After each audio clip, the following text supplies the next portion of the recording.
Demak, topic. Bu nima degani? Bu inglizcha so'z bu.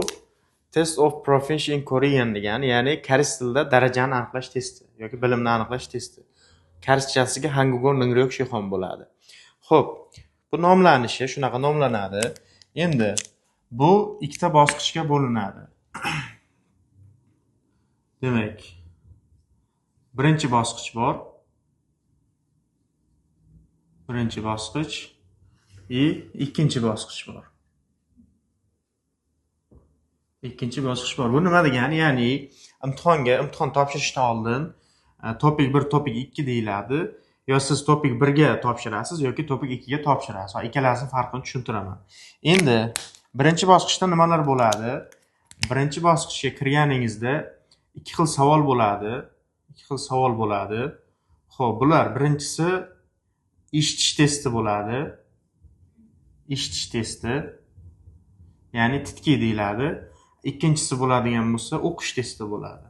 Ilki o'qish testi. Tushunarli? Ya'ni eshitish testida nima bo'ladi? Qo'lingizda qog'oz bo'ladi. O'sha qog'ozda variantlar bilan ABC deb bo'lmaydi, 1 2 3 4 bo'ladi. Bu yoqda kolonkada sizga qo'yib beriladi savol, o'sha savolga javoblar belgilab ketaverasiz. O'qish testi o'zimizda oddiy test. Hech kim maktabda yechadigan testimizga o'xshagan test. Qog'ozda hamma narsa yozilgan bo'ladi. Boshqa narsasi yo'q. Topik 1da eshitish bilan o'qish bor.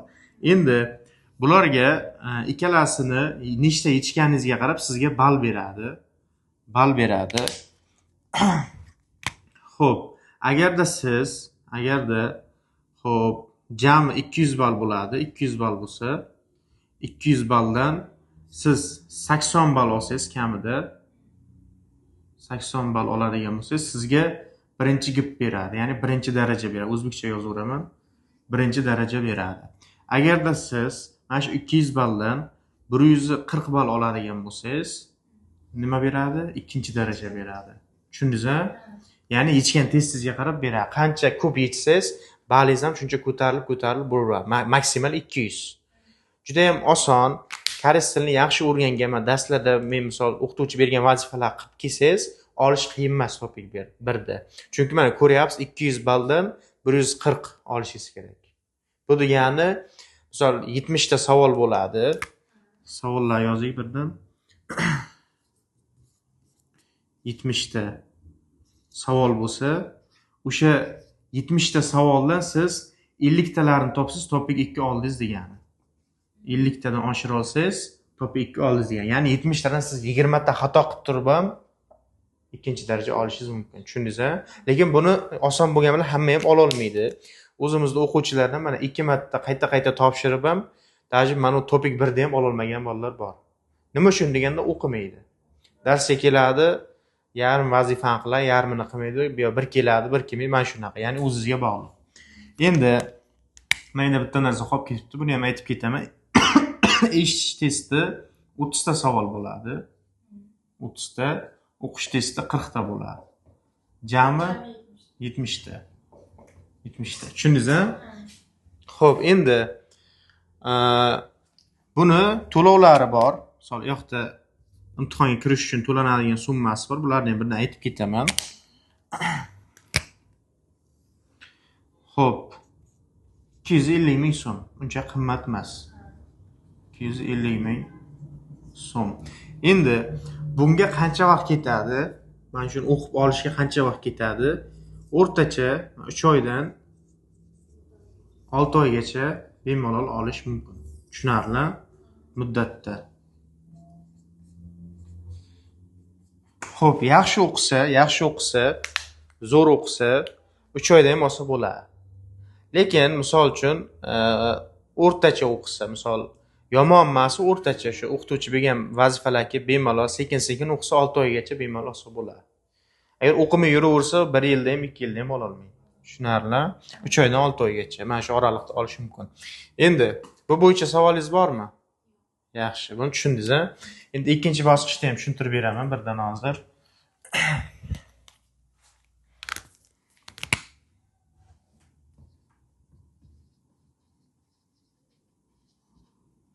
Ikkinchi bosqich. Xo'sh, bunda nima bo'ladi? Bunda Birinchi o'rinda mana savollariga diqqat qilamiz. Xo'sh. Birinchi eshitish testi bo'ladi kirganimizda. Eshitish bo'ladi. Bunda 50 ta savol bo'ladi. 50 ta savol va jami 100 ball beriladi. Tushundingizmi? 2 balldan 100 ball beriladi. Ikkinchi qismida xo'p, yozish bo'ladi. Yozish bo'ladi. Bunda yozish ham qo'shilyapti. Ko'rdingizmi? Bunda yozish yo'q. Yozish bo'ladi. Bunda 4 ta savol bo'ladi. Ya 4 ta savol qanaqa? Ikkita kichkina matnga so'z qo'yasiz, bitta jadvalga qarab yozasiz, 4-chisida essay yozasiz. Essay nimaligini bilasizmi? Ya'ni kichkinagina bir insho. Xo'p, bunga ham jam 100 ball beradi. Endi 3-qismi o'qish bo'ladi. O'qishda ham 50 ta savol bo'ladi. 50 ta savol va bunga ham beradi qancha? 100 ball beradi. Jami qancha bo'lyapti? 300 ball bo'lyapti. 300 ball. Endi shu yergacha tushundingizlar? Xo'p, hozir men ballga qarab nechinchi daraja bo'lishini ko'rib chiqamiz. Endi agar mana 300 balldan xo'p kamida 120 ball to'plasak, 3-daraja beradi. Tushundingizmi? Ya'ni 300 balldan 120 ball. Endi 150 ball to'plasak, bizlarga 4-daraja beradi. Gipni 4-gip beradi. Yana 190 ball to'plasak, bizlarga 5-daraja beradi. Endi bitta siqmay qoldi. Xo'p, manaqa yozib qo'yamiz. Xo'p, 120, 150, 190 kamida 230 ball to'plasak, bizlarga nima beradi? 6-daraja beradi va 6-daraja eng balandi. Bilasizmi? Shunaqa. Demak, 120, 150, 190, 230 ball beradi. Xo'p, endi muddatiga keladigan bo'lsak, topik 2 ancha qiyin, to'g'risini aytish yaxshi. Bunga nisbatan, bu testga nisbatan bu ancha qiyin. Ko'p vaqt ketadi. Siz mana topik 2-darajangiz bor, topik 2ni oldingiz, ya'ni 2-darajani olib turib ham o'rganish uchun, birinchi kamida mana 2 darajaga chiqish uchun, ya'ni 3-4 olish uchun sizga zo'r o'qisangiz, undan tashqari 6 oy yoki bo'lmasa 12 oy, 1 yilgacha vaqt ketadi. Tushundingizmi? Ya'ni o'rtacha o'qidi degani 1,5 yil, общий 1,5 yil o'qisangiz, siz 3-4-darajaga chiqishingiz mumkin. Tushunarli? 3-4 orasi yaqin mana. 120, 150 o'rtasida necha ball bor? 30 ball bor. 30 ball degani mayda 15 ta savol degani. Ya'ni 15 ta savol ko'proq yetsangiz 4 olasiz degani. Endi bu yog'i lekin picha qiyinlashadi. Misol 4 oldingizda 5 ga chiqish sal qiyinroq. O'zi 150 bilan 190 orasida qancha ball bor? 40 ball bor. Tushunyapsizmi? Qiyinlashadi, bu savollar ham shunga yarasha ketaveradi. Bundan ham mana bundan bu yoqqa chiqsa, bu yoqda ham 40 ball bor. Mana shunaqa. Demak, 3-4 olish 6 oydan 12 oygacha, undan plus qo'shiladi 5-6 olish uchun o'zingizga bog'liq. Misol uchun 4 olib turib, qo'shimcha yana 4 oy yoki 6 oy shug'ullanib 5 olish ham mumkin, yaxshi o'qisa. Mana shunaqa. Lekin ko'pchilik oxirigacha boravermaydi. Ko'pchilik asosan misol uchun mayda to'xtatamiz, 2-darajada to'xtatadi. Chunki 2-daraja bilan Koreyaga kasbiy ta'limga ketsa bo'lar, ya'ni kollejga ketsa bo'lar, o'sha 2-daraja sertifikat olib turib kollejga ketganlar ham bor. Yoki ko'pchilik shunchaki karsil qiyin ekan deb tashab ketadi. Ko'pchilik mayda 3-4 ta qolib ketadi. Tushunarlimi? Shunaqa. Xo'p, endi buni to'lovlarni ham aytib ketay.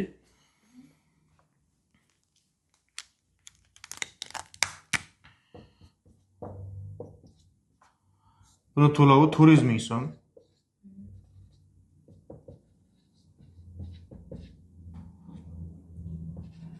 Bu ham qimmat emas Alsdi.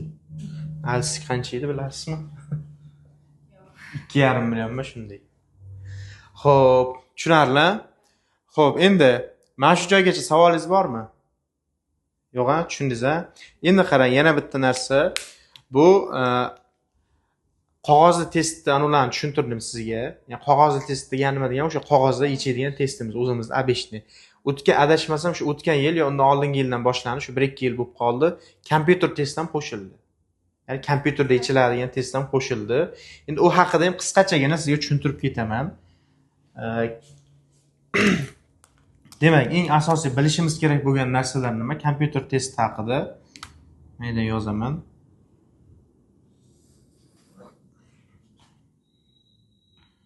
Xo'p.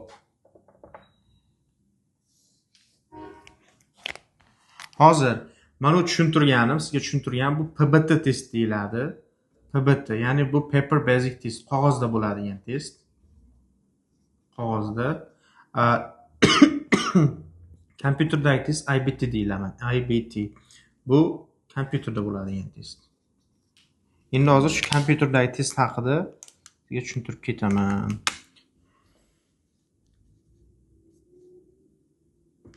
Xo'p, birinchi o'rinda o'zi nomidan ma'lum, hamma narsa kompyuterda bo'ladi. Kompyuterda yechasiz, keyin savollar sal kamroq bo'ladi. Savollar kamroq. Kamroq bo'lgan bilan darajasi bu bilan bir xil. Bunda tushadigan savollar bunda ham tushadi. Bir xil narsa. Xo'p, keyin bu sal qimmatroq bo'ladi.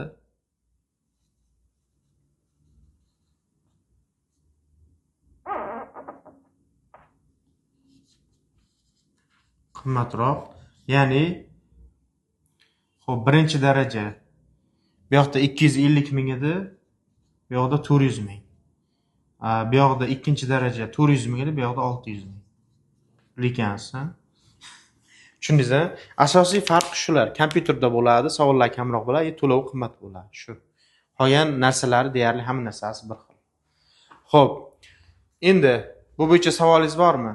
Mana shular bo'yicha. Tushundingiz-a? Yaxshi. Tushungan bo'lsangiz, agar kerak bo'lsa bitta rasmga tushirib qo'ying. Bo'lsa